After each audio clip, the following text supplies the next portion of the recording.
ஓம் சாய்ராம். இன்னைக்கு பார்க்க போகிற வீடியோவில் மார்வாடிங்க ரகசியமாக செய்யக்கூடிய ஒரு சின்ன பரிகாரத்தை பற்றி தான் பார்க்க போகிறோம். இந்த பரிகாரத்தை நீங்கள் தாராளமாக எல்லாருமே செய்யலாங்க. செஞ்சு பாருங்கள், உங்கள் வீட்டில் பணம் எப்படி உங்கள் கைகளில் புரளுது அப்படின்னு பார்க்கலாம். இந்த பரிகாரத்தை செய்கிறவங்க கையில் எப்போவுமே பணம் சரளமாக புரண்டு கொண்டே இருக்கும். அப்படிப்பட்ட ஒரு அற்புதமான பரிகாரத்தை தான் இப்போ பார்க்க போகிறோம். வாங்க வீடியோக்குள்ளே போகலாம். அதுக்கு முன்னாடி நீங்கள் இப்போ தான் நம்ம சேனலுக்கு ஃபஸ்ட் டைம் அப்படின்னா மறக்காமல் நம்ம சேனலை சப்ஸ்கிரைப் பண்ணிக்கோங்க. ஸோ சில பேர் பாருங்களேன், எவ்வளவு தான் சம்பாதிச்சாலும் சரி அதுக்கு உண்டான செலவு வந்துகிட்டே இருக்கும். 100 ரூபாய் சம்பாதிச்சா 100 ரூபாய்க்கு செலவு இருக்கும். 500 ரூபாய் சம்பாதிச்சா 500 ரூபாய்க்கான செலவு இருக்கும். ஸோ இது பார்த்தீங்கன்னா எல்லாருக்குமே நடக்கக்கூடிய ஒரு விஷயம்தான். ஆனால் கண்டிப்பாக இந்த 3 பொருளை மட்டும் நீங்கள் பணம் வைக்கக்கூடிய இடத்தில் வைக்கும்போது உங்கள் கைகளில் பணம் சரளமாக புரளும். உங்களுக்கு செலவுக்கு மேலே பணம் வந்துக்கிட்டே இருக்குங்க. சரிங்களா? அதனால பார்த்தீங்கன்னா பணம் உங்ககிட்ட சேர்ந்துக்கிட்டே இருக்கும். உங்கள் கைகளில் எப்போதுமே பணம் இருந்து கொண்டே இருக்கும். சரிங்களா? இந்த பரிகாரம் செய்வதற்குண்டான பொருட்கள் பார்த்தீங்கன்னா ஒரு மஞ்சள் துணி வேணும். இதை பார்த்தீங்கன்னா எப்படி ரெடி பண்ணணும் அப்படின்னு சொல்கிறேன். ஒரு வெள்ளை துணி எடுத்துங்க. ஒரு கிண்ணத்தில் கொஞ்சோண்டு மஞ்சளை போட்டுட்டு அதை நல்லா தண்ணி விட்டு கலக்கிட்டு இந்த வெள்ளை துணியை அந்த கிண்ணத்தில் போட்டு நல்லா ஊறுற மாதிரி வச்சுருங்க. இப்போ என்ன ஆகுனா அந்த வெள்ளை துணி மஞ்சள் துணியாக மாறிடும். நீங்கள் கேட்கலாம், டைரெக்டாக மஞ்சள் துணியை யூஸ் பண்ணலாமே அப்படின்னு கேட்கலாம். அப்படி செய்யாதீங்க, இப்படி செஞ்சு பாருங்கள். சரிங்களா? இது பார்த்திங்கன்னா மேலும் அந்த துணிக்கு ஒரு ஆற்றலை கொண்டு கொடுக்கும். இப்படியே அந்த மஞ்சளில் ஊற வச்சு அந்த துணியை காய வச்சு எடுத்துங்க. இதுக்கடுத்து என்ன பண்ணுறீங்கன்னா அந்த துணியில் பச்சை கற்பூரம் பார்த்தீங்களா, அதை சின்ன சின்ன துண்டுகளாக போட்டுட்டு அதுலேருந்து ஒரு 3 துண்டு எடுத்து வச்சுங்க. அதோட 3 கிராம்பு 3 ஏலக்காய். சரிங்களா? மொத்தம் 3 பொருட்கள் சேர்க்க போகிறோம்.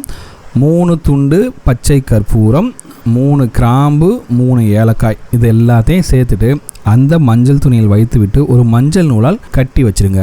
இது பார்த்தீங்கன்னா சின்ன மூட்டையாக செஞ்சால் போதும். சரிங்களா?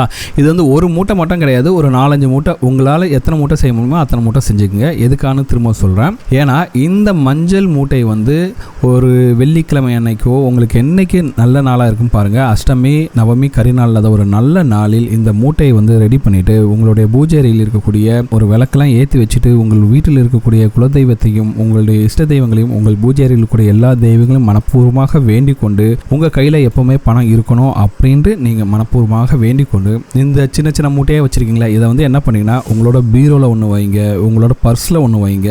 நீங்கள் எங்கெல்லாம் பணம் நகையெல்லாம் வைக்கிறீங்களோ அந்த இடத்துலாம் வைங்க. சரிங்களா? முக்கியமாக தொழில் செய்கிறீங்க அப்படின்னா கல்லாப்பெட்டியில் கண்டிப்பாக வைக்கணும். இப்படி நீங்கள் வைக்கும்போது உங்கள் வீட்டில் செல்வ கடாட்சம் பெருகுங்க. ஏன்னா இந்த 3 பொருட்களும் இருக்கக்கூடிய இடத்தில் அந்த மகாலட்சுமி தாயார் வாசம் செய்வாள் அப்படிங்கிறது ஐதீகம். கண்டிப்பாக பார்த்தீங்கன்னா இந்த 3 பொருட்களுக்குமே பணத்தை வசியம் செய்யக்கூடிய தன்மை இருக்குது. அதனால் இந்த 3 பொருட்களையும் நீங்கள் எங்கெல்லாம் பணம் வைக்கிறீங்களோ நகை வைக்கிறீங்களோ அந்த இடத்துல வைக்கணும். சரிங்களா? ஆண்கள் பார்த்தீங்கன்னா மணி பர்ஸ் வைக்கலாம், பெண்கள் மணி பர்ஸு ஹேண்ட்பேக்கில் வைக்கலாம், பீரோவில் வைக்கலாம், அஞ்சரைப்பெட்டில் வைக்கலாம். அதுக்கடுத்து நீங்கள் டெய்லி செலவுக்கு பணம் எடுத்து வைக்கிறீங்களா அங்கேயும் வைக்கலாம். இப்படி நீங்கள் வைக்கிற இடத்துல பார்த்தீங்கன்னா அங்கே பணவசியம் ஏற்பட்டு உங்கள் கைகளில் எப்போதுமே பணம் இருந்து கொண்டே இருக்கும். முக்கியமாக இதில் சேர்க்கப்பட்டிருக்க பொருட்கள் எல்லாமே பார்த்திங்கன்னா எவ்வளவு நாட்கள் ஆனாலும் கெட்டு போவதில்லை. அதனால் அடிக்கடி மாற்ற வேண்டிய அவசியம் கிடையாது. பச்சை கற்பூரம் பார்த்திங்கன்னா ஒரு 2-3 மாதம் கழித்து பார்த்திங்கன்னா கரையும். சரிங்களா? அப்போ அதுலேருந்து வாசம் வரல அப்படின்னா நீங்கள் பச்சை கற்பூரத்தை மட்டும் 6 மாதத்துக்கோ 3 மாதத்துக்கோ உங்களுக்கு எப்போல்லாம் மனசு தோணுதோ அப்போ பார்த்திங்கன்னா இதை மாற்றி மாற்றி திரும்ப செஞ்சுக்கிட்டே இருங்க. இதை செஞ்ச கொஞ்ச நாள்லேயே உங்களுக்கு நல்ல பண உறவு உண்டாவதையும் உங்கள் கைகளில் பணம் தங்குவதையும் நீங்களே கண்கூடாக பார்க்கலாம். அதனால் இந்த பரிகாரத்தை நம்பிக்கையோடு செஞ்சு பாருங்கள். ரொம்ப எளிமையான பரிகாரம். இந்த பரிகாரத்தை செஞ்சு பாருங்கள். உங்கள் கையில் எவ்வளோ பணம் சேருதுன்னு மட்டும் நீங்களே பாருங்கள். இந்த வீடியோ உங்களுக்கு பிடிச்சிருக்கு நம்புறேன். இந்த வீடியோ உங்களுக்கு பிடிச்சிருந்தா மறக்காமல் நம்ம சேனலை சப்ஸ்கிரைப் பண்ணுங்கள். இந்த வீடியோ பற்றின உங்களோட கமெண்ட்ஸை கமெண்ட்டில் கமெண்ட் பண்ணுங்கள், லைக் பண்ணுங்கள், ஷேர் பண்ணுங்கள்.